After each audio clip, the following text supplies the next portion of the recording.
Here's a recipe for adventure.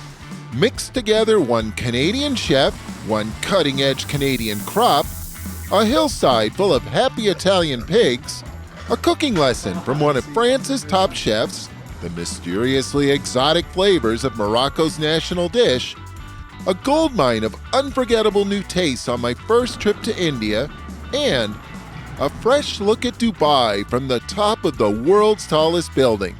Now that sounds like a feast. I'm searching the globe for the world's best lentil recipes.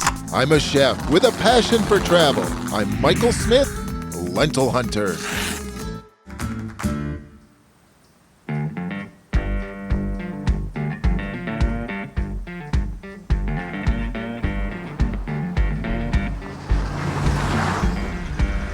As a chef, I've built my career with the ingredients around me. With my passion for the incredible agricultural products of Canada, which brings me here, to the breadbasket of the world, to some of the most productive land on the planet. This is Saskatchewan. And everything you see is food.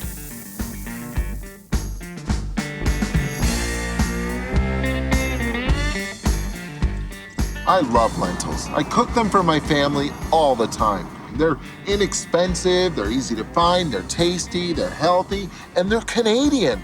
We grow more lentils than anyone else in the world, and the world loves our lentils. So I thought it would be cool to go see what some of the world's very best cooks are doing with all those lentils.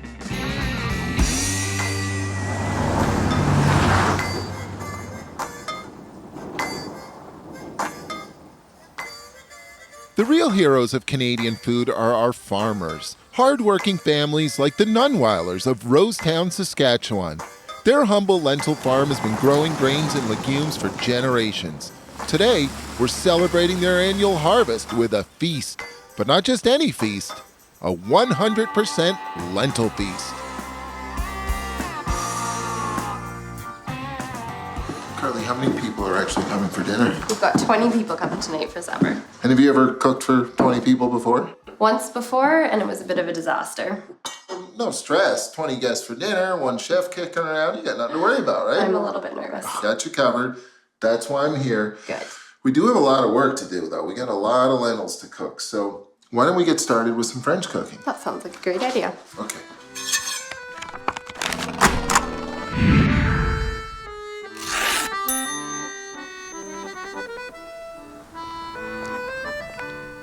This is Le Puy-en-Velay in the Auvergne countryside of France.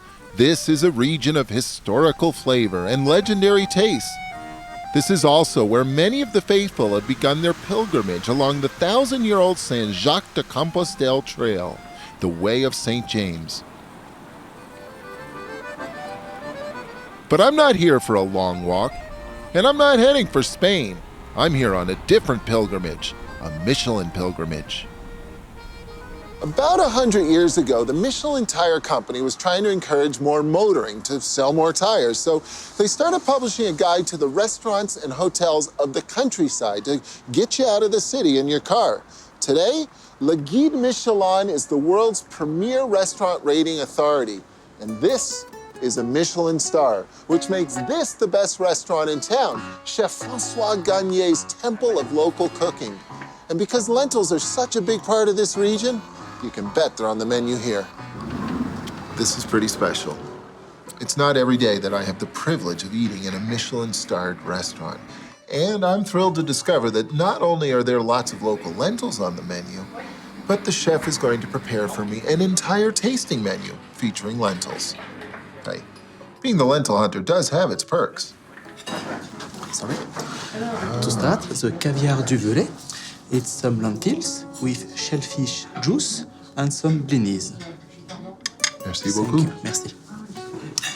And we're off. Tonight's meal continues with two soups. Next, lentil velouté poured hot over a disc of rapidly melting meringue, garnished with house-cured mushroom sausage and purple shiso. That's a hell of a soup.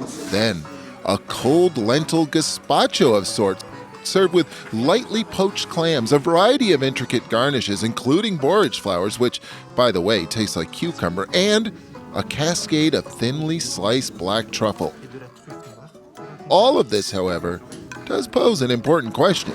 You think it's okay to lick the bowl? Now, just between you and me, I didn't come all this way just for the lentils. It may have occurred to me that maybe I just might possibly see a big fat slab of foie gras too. That's a crazy good idea. A lentil puree. This is quite simply one of the nicest pieces of foie gras I've ever eaten. And it's because of the lentils. They're earthy. And that earthiness with the richness of the foie gras is quite simply perfect. Then the chef really started to throw some surprises my way. Lentil yogurt. There's a lentil compote on the bottom of this yogurt dish. A little bit of sugar and vanilla.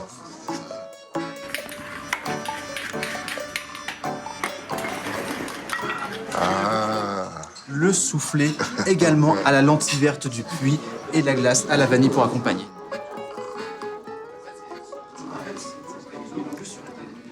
Oh, God, that's good. I wasn't expecting the star anise.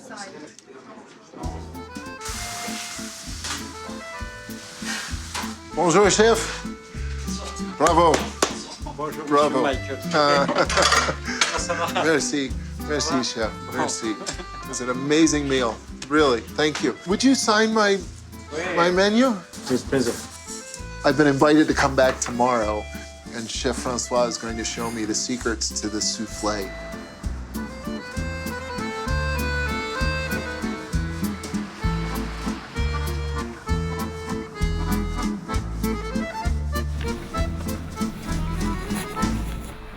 Dinner was beyond amazing. It was inspiring. Partially because as a chef, I really respect when another chef devotes so much passion to one of their local ingredients, but also because Chef Garnier has invited me into his kitchen to learn how to make his signature lentil soufflé. Soufflés are notoriously difficult to pull off because what goes up must come down. In essence, they're a construct of a flavorful base lightened with dramatically whipped egg whites. Treating those egg whites extremely gently at this point. So by setting it in the water bath for just a moment or two, you're preheating the bottom. It's this kind of intricate detail that makes this a Michelin-starred restaurant. And once all those little air molecules hit the oven, they expand even more dramatically, and the soufflé bursts out of its mold, heading for the Michelin stars. As I took notes, it became clear that a soufflé is not as scary as it seems, that just because it's unfamiliar doesn't make it difficult, especially when a Michelin-starred chef shares all his secrets with you. Merci, chef. Now I'd like to show you some Canadian lentils. Avec plaisir. Cool. I thought it would be fun to bring some lentils from home, some of the French-style lentils that we grow in Canada, and cook them and share them with the chef. Nothing fancy, just lentils with onions, celery, and carrots. Old school French.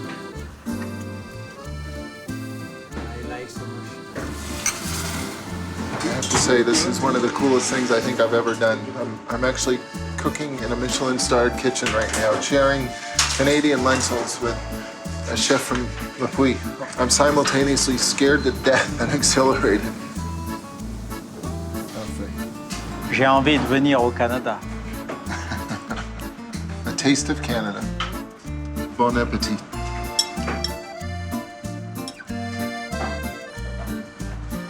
Très, très bon.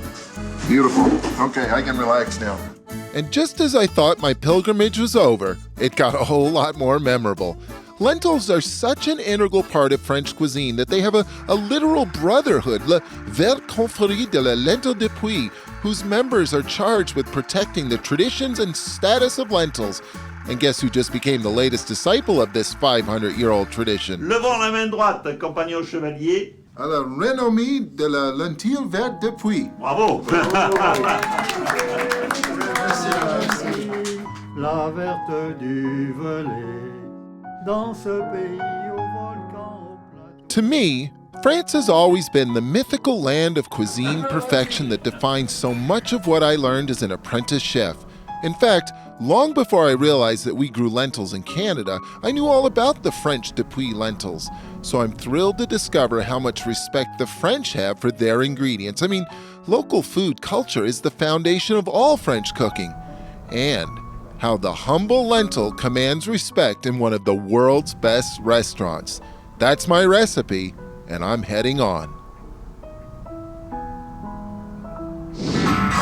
Coming up next, the rolling hills of Umbria, Italy. And later, I'm going right to the top.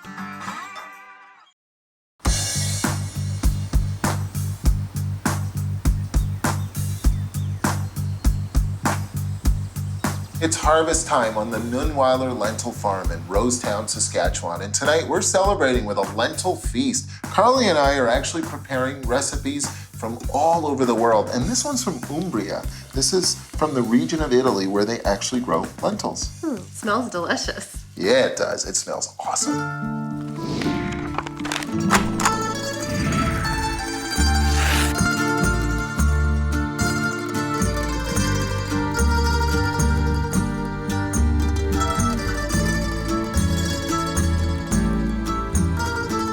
This is a country known for its food, for its deep gastronomic roots, for its pasta and tomatoes, for red wine and risotto, for truffles and fresh green basil and espresso. Lots of espresso. But deep in the mountains of this region is an area known for something else. Lentils!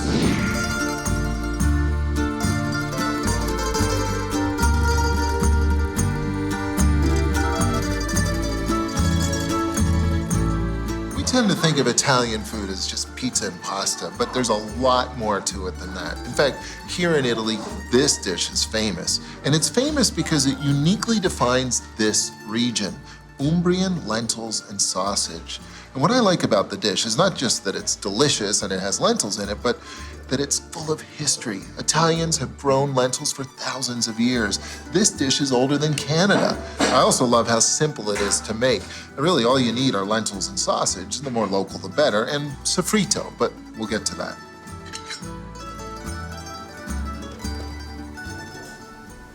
For now, though, my friend and local foodie Rebecca Winky knows exactly where to find the lentils we'll need.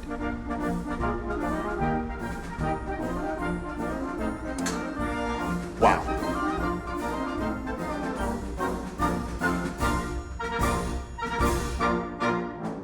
Italians in general are very, very passionate about their hometown. The Umbrians will tell you absolutely hands down that they're best in the world because Umbria in general is the best in the world in everything. All of Umbrian products are very closely tied to the terrain here in Umbria, the microclimate here in Umbria. And so it's all part of a tradition and a culture and a pride that they have in their land. Our crown jewel legume is our lentils from Castelluccio to be specific. Castelluccio is a glacial plain. It has a very specific microclimate and a glacial soil that produces one of the first and a very prestigious legume in Italy. With lentils in hand, our next stop is the foggy and award-winning farm of Giuseppe and Ada Fausti, home of the happiest pigs in Italy. I mean, just look at that view. Now, these aren't just any pigs. These are trained pigs. Giuseppe? Dai! Rosina! Mama! Vai! Forza! Forza! Italian pigs, they're so well behaved. Giuseppe's pigs have hundreds of acres of prime Umbrian hillside, forest, and fields to roam. But let's not kid ourselves. His awards are not for the view.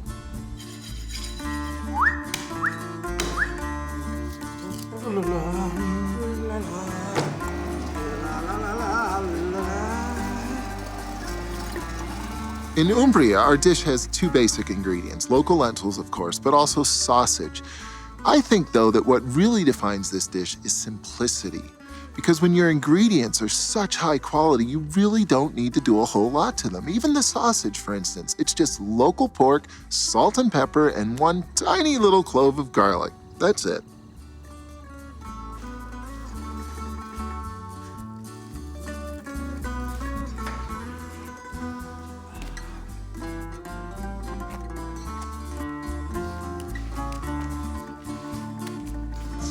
Grazie. So let's see. Local lentils? Check.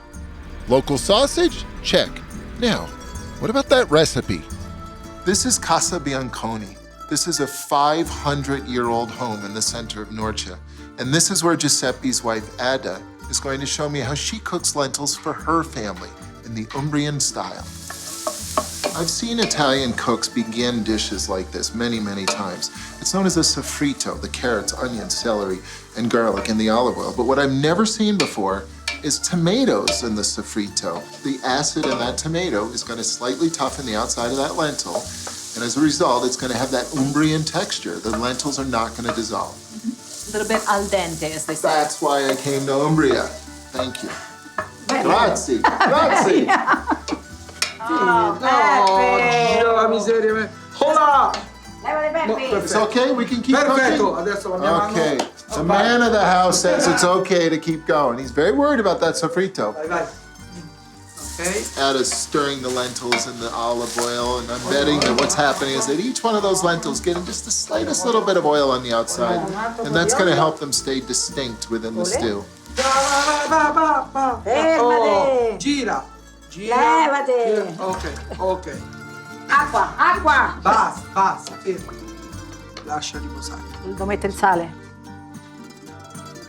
Direi basta. No. Dopo, più tardi. Tra 20 minuti sono pronte.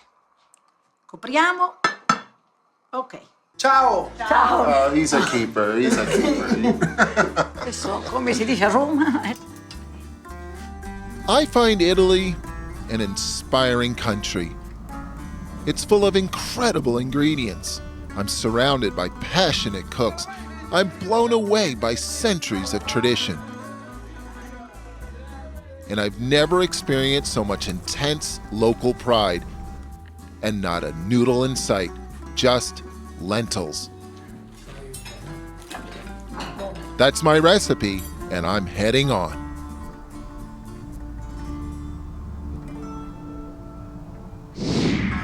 Next up, the colorful souks, kasbahs, and medinas of Morocco.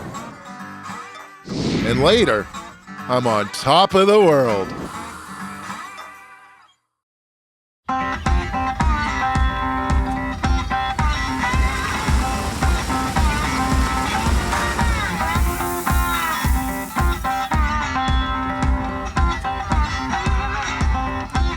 Harvest time on the Nunweiler Lentil Farm in Saskatchewan, which means it's celebration time. So Carly and I are cooking up a lentil feast, and this recipe is from Morocco. I think this is the simplest one that I found, because all we have to do is just toss everything in and get to stirring.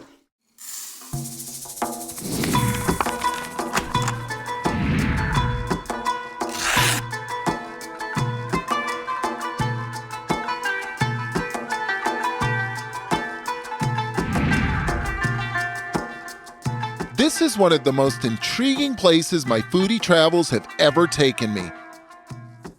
This is a land of kasbahs, medinas, and souks, of snake charmers, musicians, and magicians, of exotic, colorful spices, tasty tagines, whole grain couscous, and dried fruits and nuts, even snails.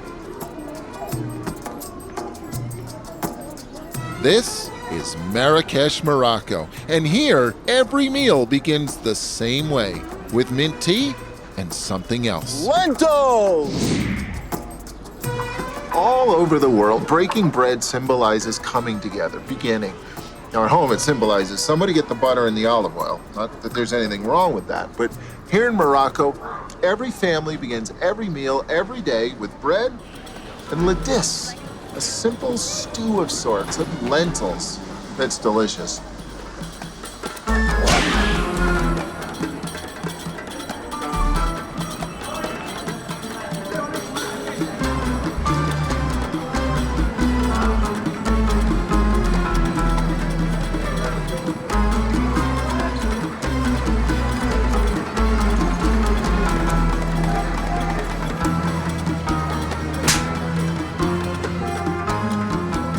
Morocco is a desert land, so it's hot and dry here, often very hot and very dry. So This culture comes alive with the cool breezes of night, especially here in Marrakesh as the food stalls of the famous night market open for business.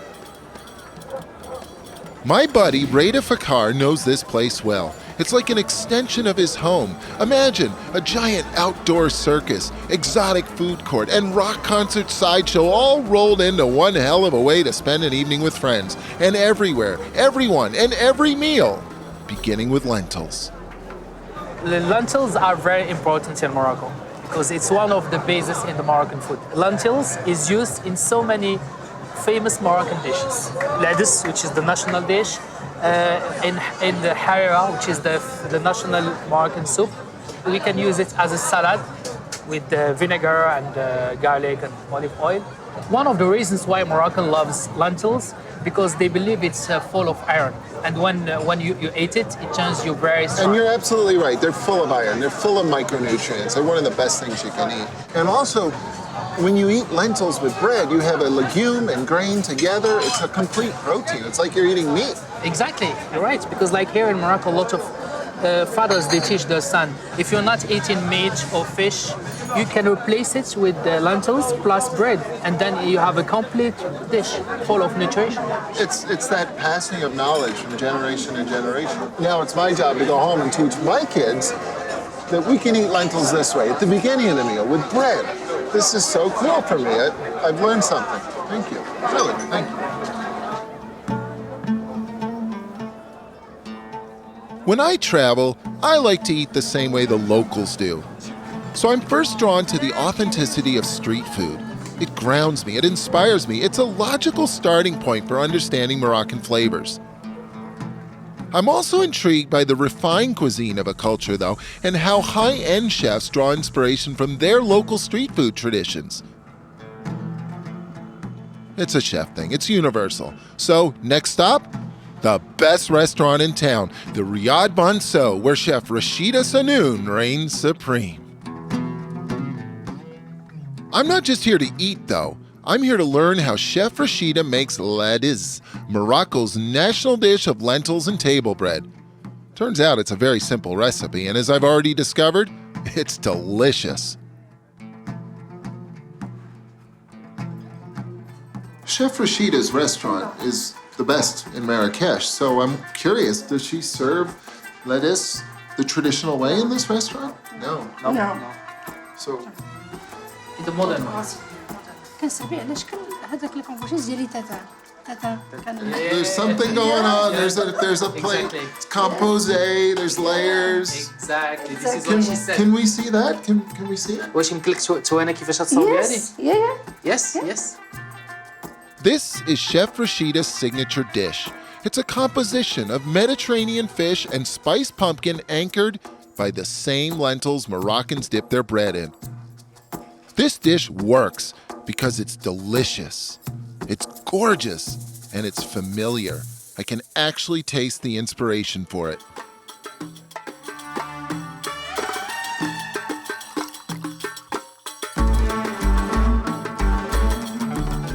To me, Morocco is a treat for each and every sense. I'll never forget the outlandish sights, the fragrant smells, the exotic flavors, and frantic sounds, and friendly faces. I'll always remember that this land is full of life, and it's full of lentils too.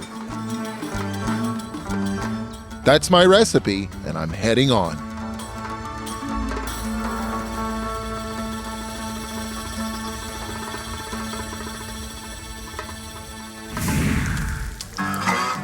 Coming up next, my first visit to the lentil capital of the world. Then, you won't believe where I found my favorite recipe of all.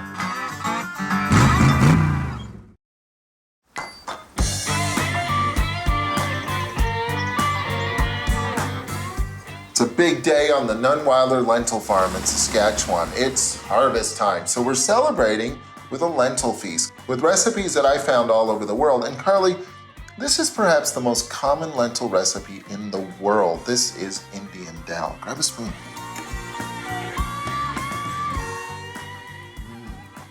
There's a lot of flavors in there. That's good. And we haven't even finished it yet.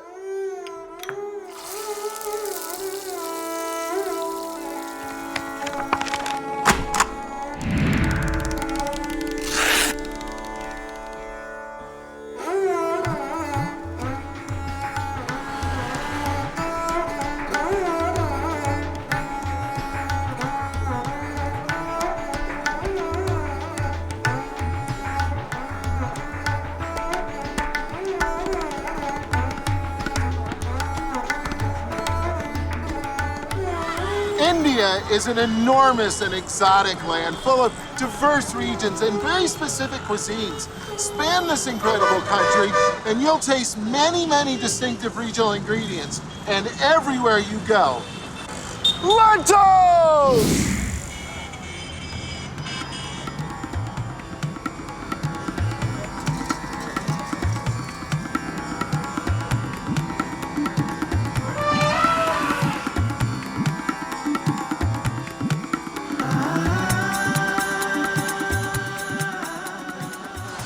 India is the world's largest consumer of lentils.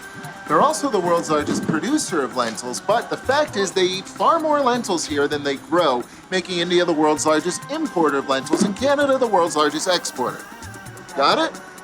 Bottom line, Indians love Canadian lentils, especially here in Ahmedabad, the largest city in the historically vegetarian state of Gujarat. And that's why I've come here, to ask why. What's with all the lentils? My friend Niti Mehta knows. Niti works closely with the chefs of the best and most historic hotel in town, the House of MG. She's a nutritionist and a cook herself. This is the cuisine of Gujarat. This is typical everyday cooking here in Western India. And what's particularly interesting about this table is that every single dish here is vegetarian, and they all include lentils. Yes. And my question is why? Because we are all vegetarians and we fulfill our protein needs with lentils, and it is easily available. And we have mastered few recipes with lentils which turned out really nice. A few? I think it's table full of recipes, yeah. Look at all of this, and I bet there's a lot more that's not here. This is normal everyday cooking here in Yes, Gujarat. yes, it's very normal to us. And it's part of our breakfast, lunch, dinner, everything. So we make sure that lentils are included in our diet. And that's why this is the world's capital of lentils, right here in Gujarat. My goal when I travel is not to eat Western hotel food, but to eat like the locals. And in Gujarat, that means lentils, no matter what the occasion, every day or special day. I've come for the classic vegetarian meal known as thali, which can be a simple meal at home or an elaborate night out at the House of MG's signature restaurant. So in dish in which we are eating, that is called thali. For you, it is a dish. And for me, this is a thali. So the word thali actually refers to the dish itself and to the meal, everything together. And this thali, actually, it's an elaborated version. At home, when I cook, I only prepare 4 things for thali. It is roti, that is bread, dal, that is lentil, rice, and vegetable, and 1 glass of buttermilk. But when we have a festive season or a religious ceremony, when we have guests at our place, then we make this elaborated version. And of course, thali always includes lentils. Of course. Yes, lentils always are part of our thali. So where are the lentils here? The lentils in this dokla, lentils in this curry, lentils in this dal, lentils in this papadam, in this chaat, in this shiro. I have to say, this is amazing to me. I flew halfway around the world, and the best part about coming to India has been how many new foods I've tried, how many different things that I've eaten that I've never, ever seen before. And that was worth traveling all this way. Thank you. Thank you.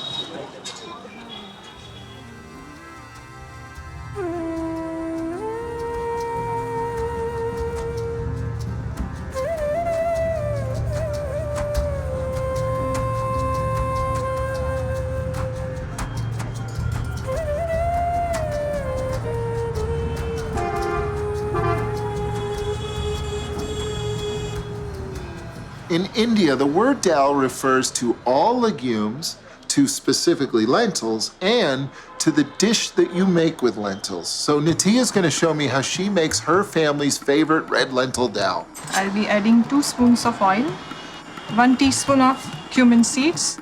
Niti was clearly familiar with the dal. It seemed like second nature to her, and really, cooking dal is easy no matter how you stir it. Half a cup of onion to this.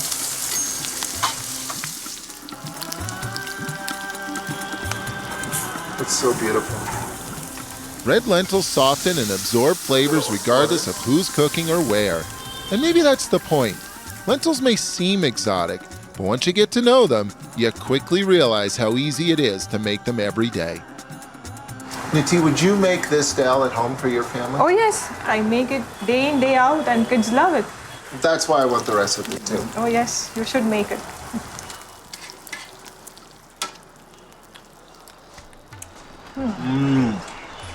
I see why your kids like your cooking so much. That's delicious. That's really good. I can't wait to make this for my kids.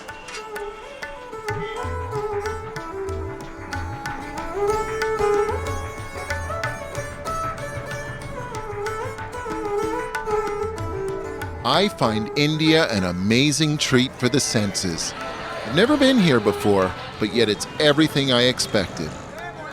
It's busy, crowded, beautiful, spiritual, friendly, tasty, delicious, and lentils everywhere. For a lot of good reasons, too. They're inexpensive, highly nutritious, easy to cook, and thus wildly versatile. What a treat to come here and try so many new dishes. Good thing I love curry. That's my recipe, and I'm heading on.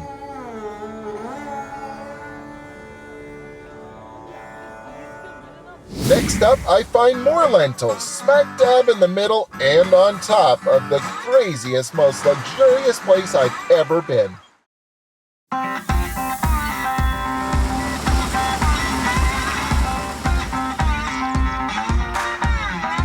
When you've nurtured a crop for an entire season, harvest time is always celebration time. And that's exactly what today is all about on the Nunweiler Lentil Farm here in Saskatchewan. Carly and I are cooking up a lentil feast, and Carly, of all the recipes I found all over the world, this one is my kid's favorite, the red lentil fritters from Dubai.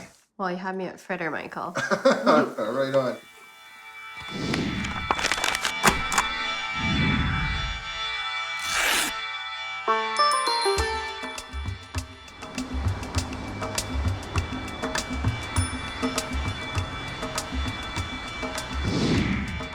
I'm on top of the world. This is the tallest building on the planet, the Burj Khalifa. And this is Dubai.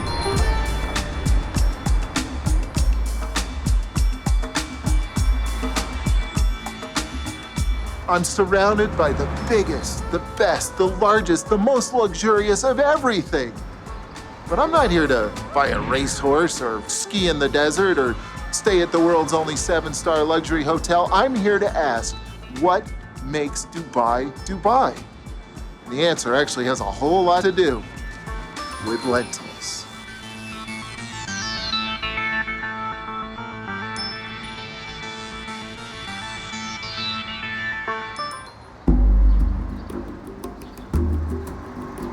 I've always been fascinated by the geography of cities. Why do they develop in one place and not another?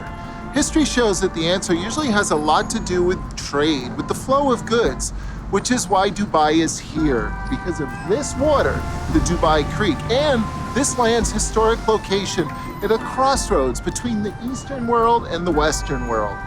Long before oil came and went, this city was a historic trading post, and today it still is. It's become a global finance center, but at heart, it's still a city full of merchants, traders, and chefs, like my friend VJ. Here's a travel tip. Wherever I go, I always find a local chef to show me around. They know the lay of the land, the secrets and surprises, where the best of everything can be found, and the easiest way to get there. Basically, how the city works. And here, it's all about international trade.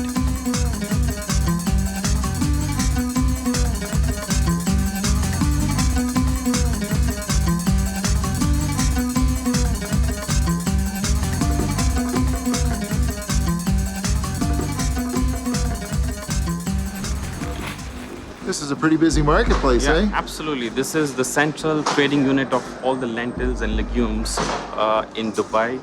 Probably this is a central market for the whole of Middle East. Most of the lentil get exported from here in the markets like, Oman, Saudi Arabia, Iraq, Iran, you name it. It goes all across. All over the Persian Gulf. Absolutely. Most of the lentils and legumes get imported from Canada. The actual trading started happening probably in early 1950s, 1960s. But these guys are here for the last thousands of years. You know, there are much faster means of exporting, but still Dubai follows the traditional ways of, carrying the lentils onto the dhows, which takes several, days. Those are the ships that we see on Dubai Creek. Absolutely. They are old traditional boats made up of wood. Say for the last hundreds of years, they've been exporting the lentils by that mean, and they still follow the tradition, which is amazing. I find that fascinating, the tradition of it, that this, for thousands of years, has been a global trading point. Yeah, thousands, yeah. Unbelievable.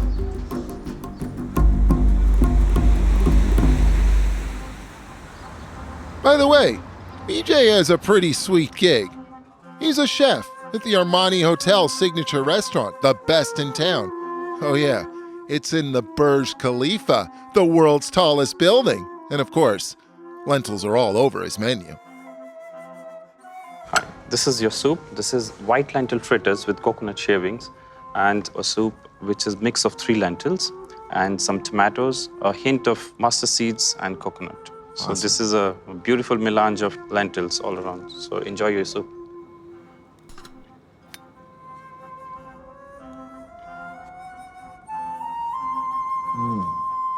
You know, in this town, you hear words like magnificent, awesome, lavish, and they all apply.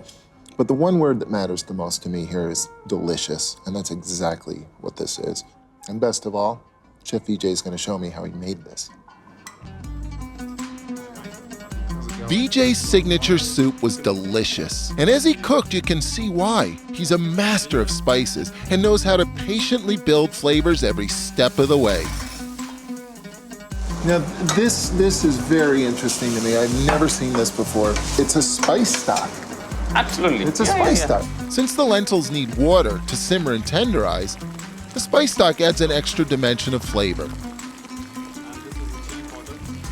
This lentil soup is almost done. A truly delicious soup, just layered with flavor. But the garnish is what really blew me away. Now I'm going to tell you how to make lentil fritters. A bit of salt. I love black pepper. A burst of ginger flavor and some coriander. Okay, you stir it nicely, and the oil should be hot and nice. How do you check oil if you don't have a thermometer? It's called ripple effect. So you just, and you see, it's a perfect ripple, means the oil is very, very hot. And if you do that 10,000 times in your career, you know exactly what to look for. Yes, but don't stick your finger in, because you learn that day one. If you want, you can use the spoon, but I would go the traditional way, which is okay. I gotta try that. This is the sort of thing that you do 100 or 200 of these. You figure it out pretty quick. I've made a lot of fritters in my career, but never a batter this simple. No baking soda, no baking powder, basically just a puree of lentils. It's really simple. Wonderful, beautiful color, even color. Here you go, Michael. These are the wonderful white lentil fritters, which we just did. And I can already spot few Canadian shapes here, which you did wonderful job with this. Thank you. And from the world's tallest chef to the chef of the world's tallest building. Thank you very much. It was my pleasure. It's been my pleasure. Thank you, chef. Truly. I'm taking my Canadian fritter, and I'm heading for home. Dubai is an extraordinary, ever-evolving city. Wherever you look, there's a dream come true, even on your plate. So I'm not surprised the chef shared the best-kept secret in town, how to make the tastiest fritter I have ever eaten, a lentil fritter. That's my recipe, and I'm heading on.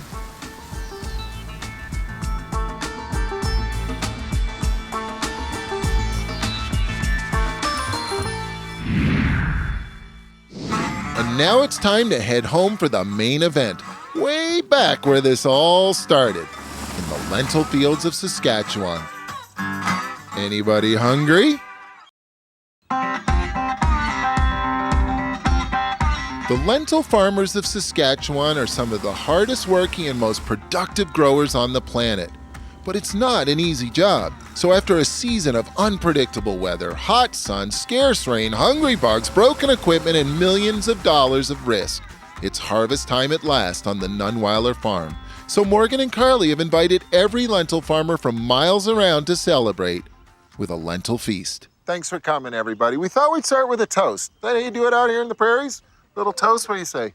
Absolutely, Michael. Let's get it on. Now back home, where I come from, we like to cut the neck right off the bottle. It's a great way to get a party started. But since this is your farm, maybe you should do the cutting. What do you think? Let's try it, for sure. What do you think? Can he do it? Can he do it? Okay, here we go, Morgan. Hold that bottle like that. Point it up towards that beautiful $1 million tractor over there. Okay? And then when you're ready, just give her. Okay. All right? Feeling good? Here we go. This is not a punk thing. Here we go. Here's how it's done. One big one, am I? Yep. Just like that. Now we got a party. All right. Shall we? Come on.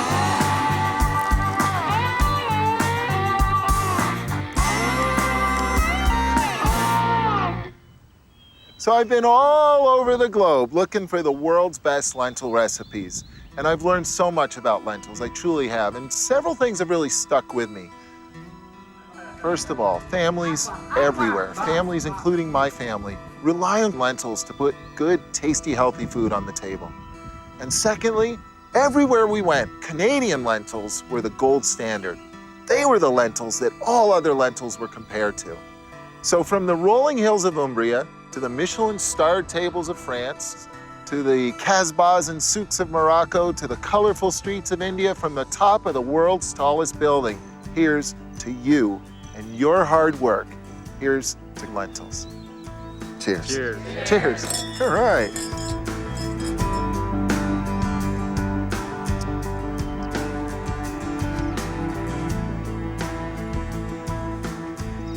I only knew you cooked it in soup, to be honest. So this was actually really nice that like you can see it in like, well, fritters or like different sauces.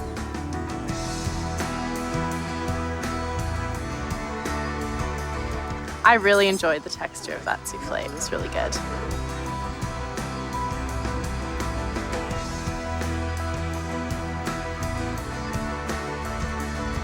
I really liked the dish from India. I liked the different flavors with the lentils. It was really good.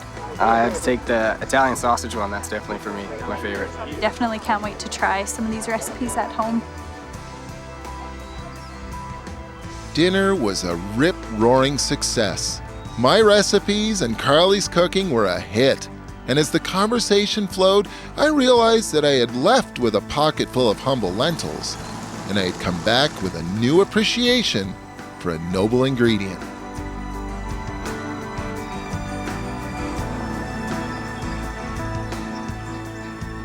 An appreciation for our farmers that are hard at work growing a world-class industry and feeding the planet.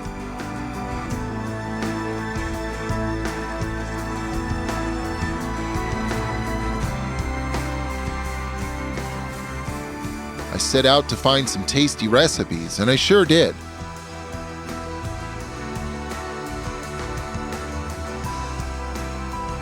But I also found inspiration for Canadian families.